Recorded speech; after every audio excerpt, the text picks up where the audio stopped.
అందరికీ నమస్తే. నేను మీ శారదాని. Welcome to Sharada's channel. ఇవాల్టి స్పెషల్ రెసిపీ. బయట వర్షం పడుతుంది. వాతావరణం చల్లగా ఉందండి. ఇంట్లో ఉండే వాటిలతోనే కమ్మగా తయారు చేసుకోవచ్చు. పిల్లలు స్కూల్ నుంచి ఇంటికి వచ్చేలోపు ఇలా తయారు చేయండి, ఇష్టంగా తింటారు. ముందుగా ఒక వెడల్పాటి గిన్నె తీసుకొని అందులో మరీ సన్నగా కాకుండా మరీ లావుగా కాకుండా ఇక్కడ చూపించిన విధంగా ఒక కప్పు ఉల్లిపాయ ముక్కలు వేసుకోవాలి. ఉల్లిపాయ ముక్కలు ఇలా విడివిడిగా అనుకోవాలండి. తరువాత రుచికి తగినంత ఉప్పు వేసి చక్కగా ఇలా పిండినట్లు చేసుకోవాలి.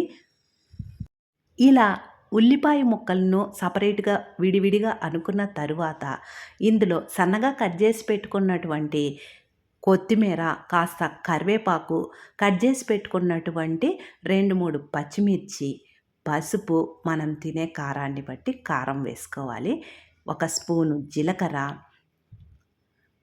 అర స్పూను అల్లం వెల్లుల్లి పేస్ట్ వేసుకోవాలండి. అల్లం వెల్లుల్లి పేస్టు మనం ఖాళీగా ఉన్నప్పుడు రెడీ చేసి పెట్టుకుంటే ఎప్పుడు కావాలంటే అప్పుడు చక్కగా ఉపయోగించుకోవచ్చు. కొన్ని ధనియాలను ఇలా నలిపి వేసుకోవాలి.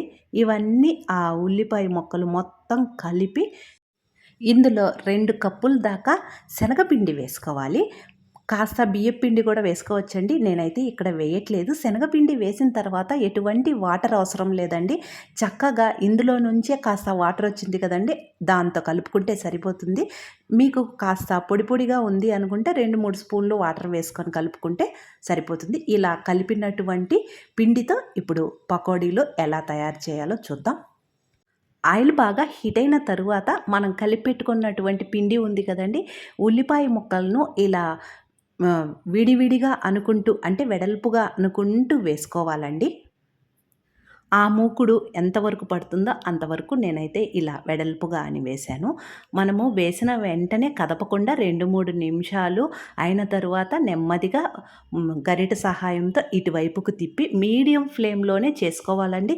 హై ఫ్లేమ్లో పెడితే పైనంతా త్వరగా కాలిపోతుంది, లోపల పిండి పిండిగా ఉంటుంది. అందువలన చక్కగా మీడియం ఫ్లేమ్లోనే ఎంత మంచి కలర్ వచ్చిందో చూడండి, ఇంతవరకు వేయించుకుంటే సరిపోతుంది.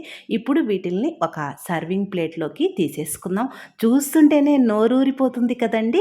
మరెందుకు ఆలస్యం, మీరు కూడా ఈరోజే పిల్లలకు స్నాక్స్గా తయారు చేయండి, ఇష్టంగా తింటారు. మన శారదాస్ ఛానల్లో పిల్లల కోసం లంచ్ బాక్స్ రెసిపీస్ కూడా వీడియోస్ అప్లోడ్ చేశానండి. అవసరం అనుకుంటే చూడండి. మిగతా పిండితో రెండోసారి కూడా వేశాను. అవి కూడా చక్కగా 2 వైపులా కాలిన తరువాత సర్వింగ్ ప్లేట్లోకి తీసుకోవడమే. అంతేనండి ఈ వీడియో. కొంతమందికైనా ఉపయోగపడుతుంది కదా అని అప్లోడ్ చేస్తున్నానండి.